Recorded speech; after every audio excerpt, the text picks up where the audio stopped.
Este es un programa de filosofía por televisión. Ustedes se preguntaron por qué estamos aquí. Yo existo porque pienso. El hombre piensa. Es el lugar en el cual todos los saberes son pensados. Descartes es un héroe del pensamiento. Es difícil enfrentar las grandes cuestiones. Es un libro de Jean-Paul Sartre, Crítica de la razón dialéctica. Esta es la historia de la filosofía de Hegel. Es cierto. La filosofía es la totalidad de lo real, porque piensa. La totalidad de lo real. Encuentro número 4. La filosofía corta la cabeza del 16. ¿Qué es un filósofo idealista? ¿Qué es el iluminismo? ¿Cuál es el rol del intelectual revolucionario? ¿Es este el mejor de los mundos posibles?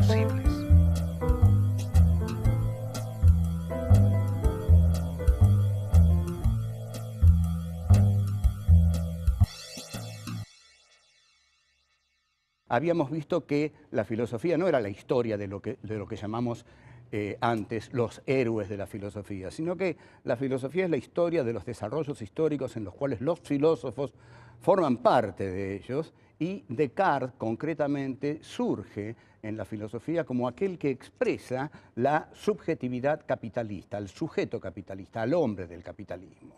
Y que para esto tiene que darse todo un proceso histórico en el cual el descubrimiento de América, Copérnico, Galileo, Giordano Bruno cuestionan el orden de la teología medieval. Surge así el ergo sum cartesiano, el pienso, luego existo, que es partir del sujeto como punto indubitable del conocimiento de la realidad. Esta partida del sujeto, partir del sujeto como punto inicial para el conocimiento de la realidad, es lo que llamamos las filosofías idealistas. Las filosofías idealistas son aquellas que parten del yo para conocer la realidad. Vimos todos los problemas que se le causaban a Descartes para justamente demostrar la existencia de la realidad externa. Como Descartes se había preguntado si todo lo que existía y todo lo que él veía ahí afuera realmente era real, existía, y había imaginado la posible existencia de un genio maligno que lo engañara. Pero había dicho, ese genio maligno no puede existir porque Dios es absolutamente bueno, y si yo veo todas esas cosas allá afuera, debo confiar en la veracidad divina. Dios no habrá de engañarme. Pero para esto tenía que demostrar, seguimos repasando, tenía que demostrar la existencia de Dios. Y para demostrar la existencia de Dios, entonces Descartes dice, Dios existe porque Dios es perfecto y la idea de la perfección está en mí. Y si la idea de la perfección está en mí, no la puedo haber puesto yo, que soy un ser imperfecto. La tiene que haber puesto un ser perfecto, y ese ser perfecto es Dios. Nos acercamos entonces ahora.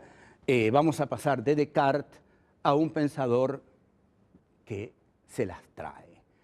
Miren, yo voy a ser sincero con ustedes. Immanuel Kant no es un filósofo fácil.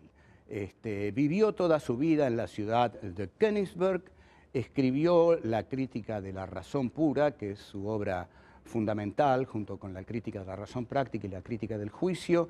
La escribió en muy poco tiempo, con un enorme descuido por el estilo y un enorme descuido por la claridad. En realidad las dos cosas van juntas. Allí donde hay una mala escritura no puede haber una clara exposición. Una clara exposición de las ideas requiere una clara escritura también. Es decir, cuando uno entiende y quiere hacerse entender, tiene que saber cómo hacerse entender.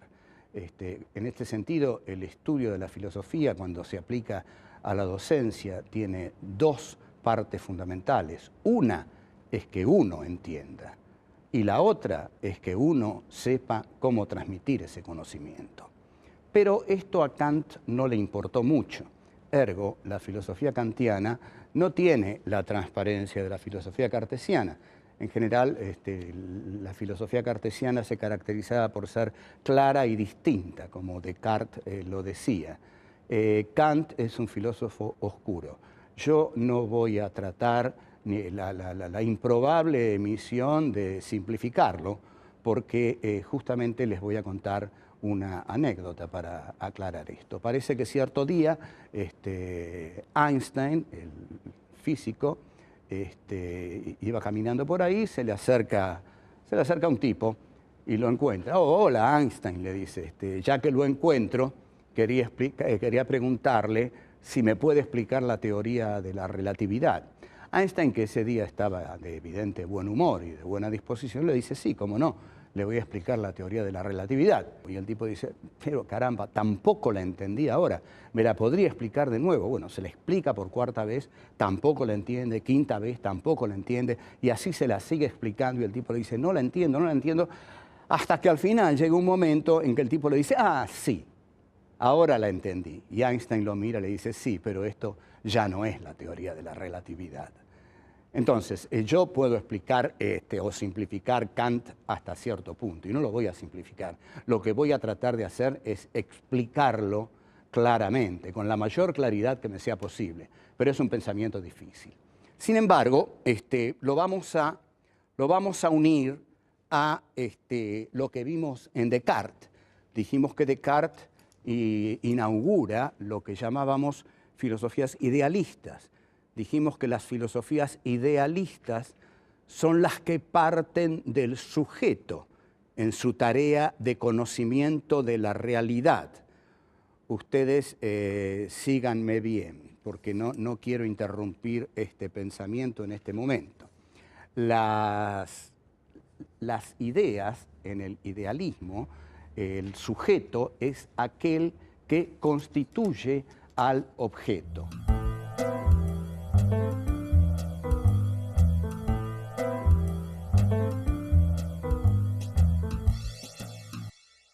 ¿Qué pasa con Kant? Kant es un filósofo que viene después de Descartes, por supuesto, pero después ¿en qué sentido? En un sentido histórico fundamental. Nosotros dijimos que Descartes, cuando dice pienso, luego existo, le corta la cabeza a Luis XVI. Habíamos dicho que 13 siglos de Edad Media no habían acelerado la historia en absoluto porque el hombre esperaba que todo lo hiciera Dios y no hacía nada salvo esperar el cumplimiento de la promesa divina y el reino de los cielos. Pero con Descartes, al poner Descartes la centralidad en la praxis del hombre, la historia se acelera, la burguesía toma la historia entre sus manos y la burguesía llega en muy corto periodo de tiempo, si tenemos en cuenta que en 1637 es el discurso del método y en 1789 la Revolución Francesa, ha pasado muy poco tiempo comparándolo con el tiempo del medioevo para que se produzca el hecho fundamental del asalto de la burguesía al poder. En 1789, en efecto, con la toma de la Bastilla y el decapitamiento de Luis XVI, la clase capitalista burguesa se adueña del poder. Esto va paralelo al avance del conocimiento en filosofía. Si la burguesía se adueñó del poder, Kant tiene otra relación con la realidad externa.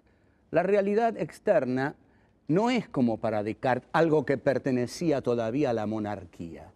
La realidad externa en Kant, que es un filósofo del iluminismo, después vamos a explicar qué es el iluminismo, la realidad externa en Kant es ya algo que está por ser atrapado, dominado, tomado por la clase social hegemónica, única del capitalismo, que es la burguesía. Ergo, el objeto kantiano no va a ser ajeno al sujeto. Kant no va a recurrir a ninguna veracidad divina. El sujeto kantiano constituye al objeto, lo hace suyo, lo crea. Bueno, esto hay que decirlo porque justamente el iluminismo es una filosofía que parte de la razón como la luz. Por eso es el iluminismo. Las luces de la razón. Para un iluminista, la razón es aquel poder que es capaz de organizar toda la realidad. Si nosotros nos remitimos aquí a nuestro país, Mariano Moreno y Juan José Castelli eran iluministas.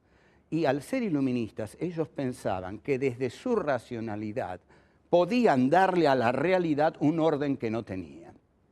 En este sentido, la razón iluminista es totalmente revolucionaria. E incluso vamos a hablar en algún momento de las vanguardias iluministas revolucionarias del siglo XX. Pero estamos en este momento. Pensemos en Moreno y pensamos en Castelli. Moreno y Castelli, ¿qué dicen? Bueno, este virreinato no es lo que nosotros queremos. Es decir, esta realidad exterior organizada como un virreinato que depende de la metrópoli no es lo que nuestra racionalidad quiere. Las luces de nuestra razón que guían nuestro accionar nos dicen que la realidad debe moldearse de otra manera, debe moldearse de acuerdo a lo que nuestra razón determina. Esto, Moreno, que había traducido el contrato social de Rousseau, lo toma de los iluministas franceses. Los iluministas franceses son justamente d'Alembert, Diderot, Rousseau y Voltaire.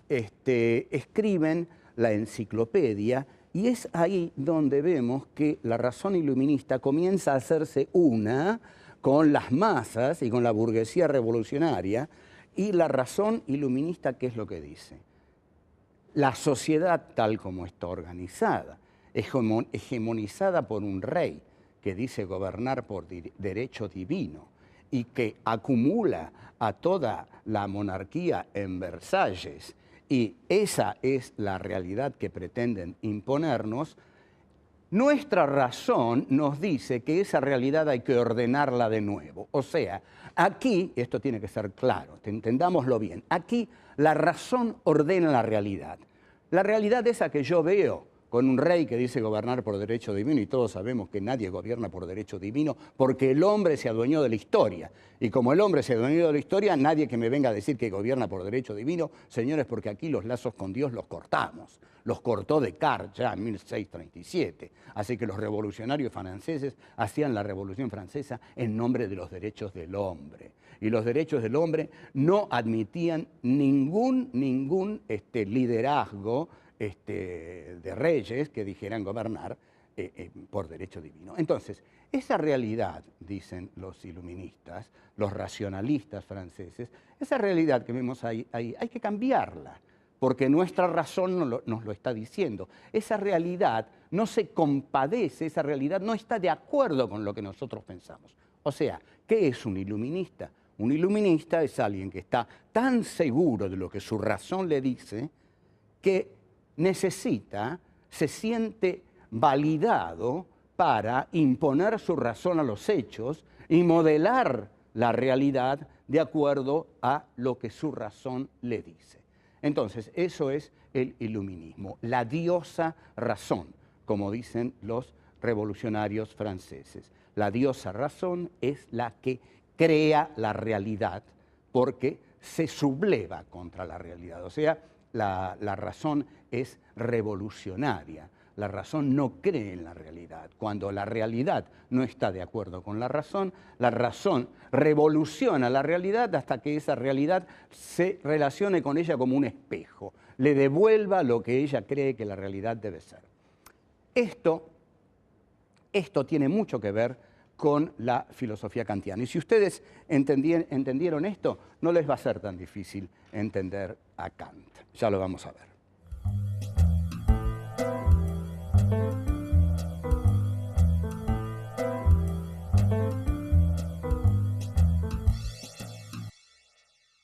El rol del intelectual revolucionario lo estamos viendo.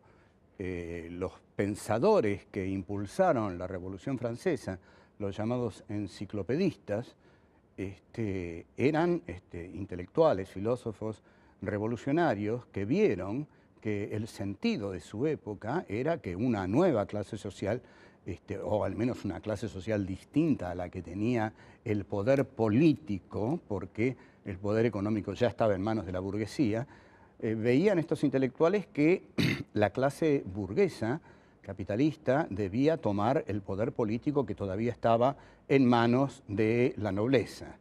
Entonces, estos intelectuales escriben un texto, que es la enciclopedia, donde las brillantes plumas de D'Alembert, Diderot, Voltaire, Rousseau, se unen para explicar lo que está pasando y en tanto lo explican, lo aclaran, es decir, inciden en los revolucionarios, porque los revolucionarios, siempre que la realidad es puesta en ideas, ya no solo luchan, sino que saben por qué luchan. Aquí, en 1845, cuando los unitarios de Montevideo, que luchaban contra Rosas, leen el Facundo de Sarmiento, dicen una frase notable: ahora sabemos por qué luchamos, dicen. Mientras que la frase que dice Rosas es justamente la contraria. Dice: así es como se me ataca, ya verán que nadie me defiende de este modo. Entonces, el rol del intelectual es saber que participa de la historia, saber que la historia cambia, percibir esos cambios y hundirse en ellos como un elemento más, pero como el elemento de la comprensión, como el momento de la intelección del cambio. Porque todo proceso debe pensarse a sí mismo, y se piensa a sí mismo en todos aquellos que participan de él, pero el intelectual revolucionario es el que tiene un protagonismo fundamental en esto, porque es quien está capacitado para pensarlo con más rigor. Pero justamente su rigor es tal porque forma parte de la historia de ese movimiento revolucionario. Por ejemplo, Voltaire escribe un libro muy encantador que es Cándido o el optimismo. Aquí lo que hace Voltaire es poner a un personaje al que llama Doctor Pangloss, y a este Doctor Pangloss en él encarna una concepción del filósofo Leibniz acerca de el mejor de los mundos posibles. Leibniz había razonado muy simplemente del siguiente modo. Dios se había puesto a elegir mundos. De todos los mundos posibles, Dios eligió el mejor para nosotros. O sea que con todas las imperfecciones que tiene, es de todos modos el mejor de los mundos posibles que Dios eligió para nosotros. Esta es la filosofía panglossiana del doctor Pangloss, que tiende, por supuesto, a la justificación total y absoluta de todo lo existente. De aquí que se diga de aquellos que tienden a justificar las situaciones de hecho, aun cuando sean atroces, que son panglossianos. Ahora, con esto Voltaire intentaba decir que se vivía en el peor de los mundos posibles. Y esto lo dice el personaje Cándido. Cándido le dice a Pangloss: pero sin embargo, el mal se ha enseñoreado de la tierra. ¿Cómo es esto que me dice usted que vivimos en el mejor de los mundos posibles? Y Pangloss siempre le da un ejemplo sobre que de tal cosa que era horrible había resultado otra que no era tan mala, y que había resultado otra horrible, pero había resultado otra que no era tan mala. Es decir, daba toda una justificación de lo existente, ante la cual Cándido quedaba desarmado, pero el lector de Voltaire se daba cuenta de que Pangloss era un personaje muy miserable, destinado a justificar lo injustificable. Y hay cosas que no tienen justificación posible.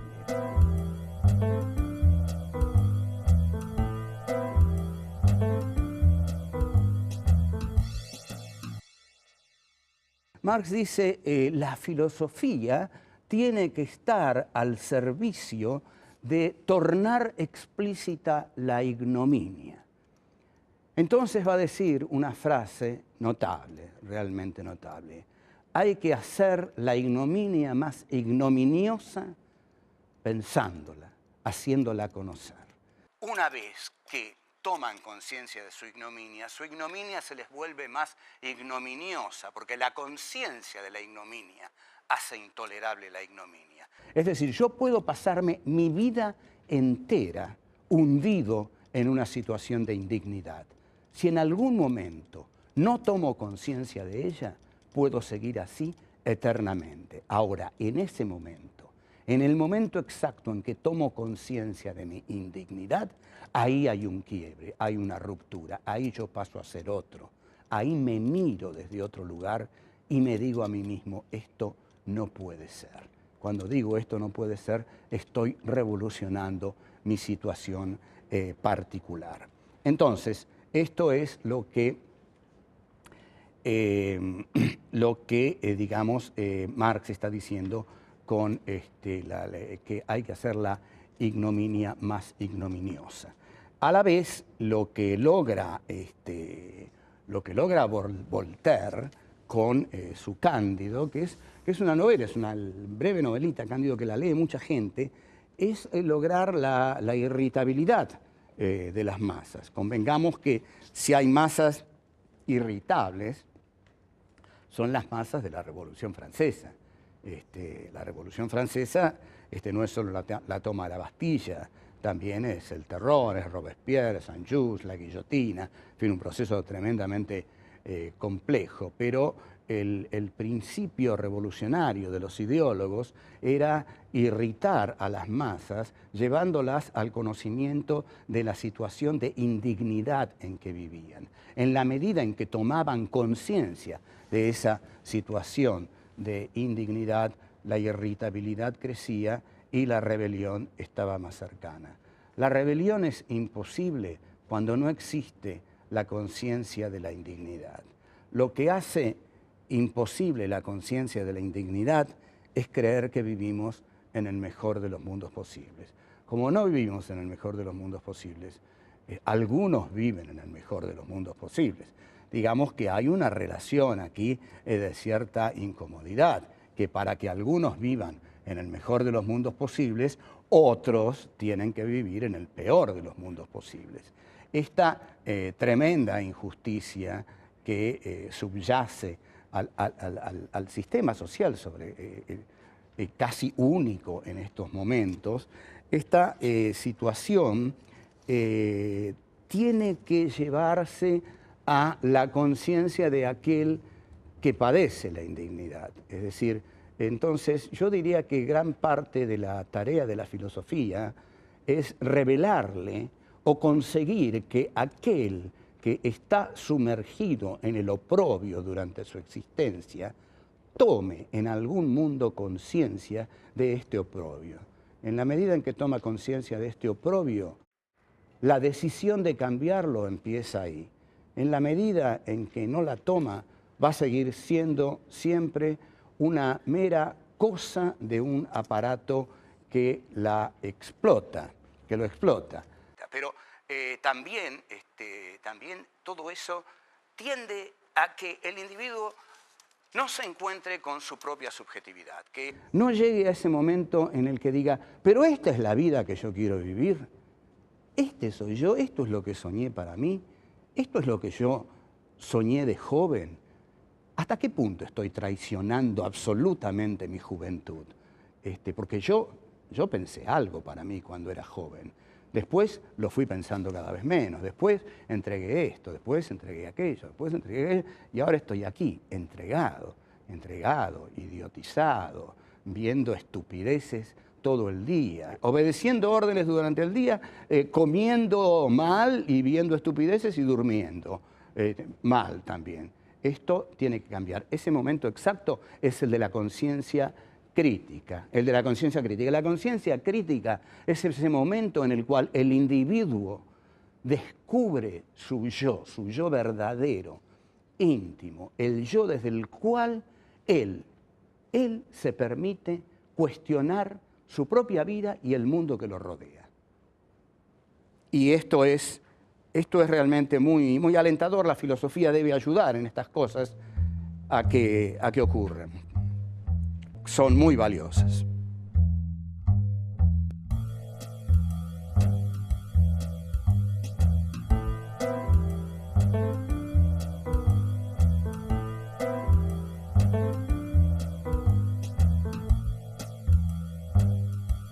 Descartes dice está en mí.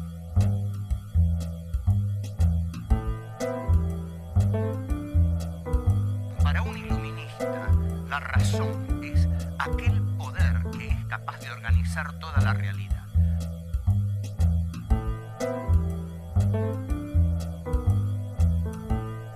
Hay que hacer la ignominia más ignominiosa pensándola, haciéndola conocer.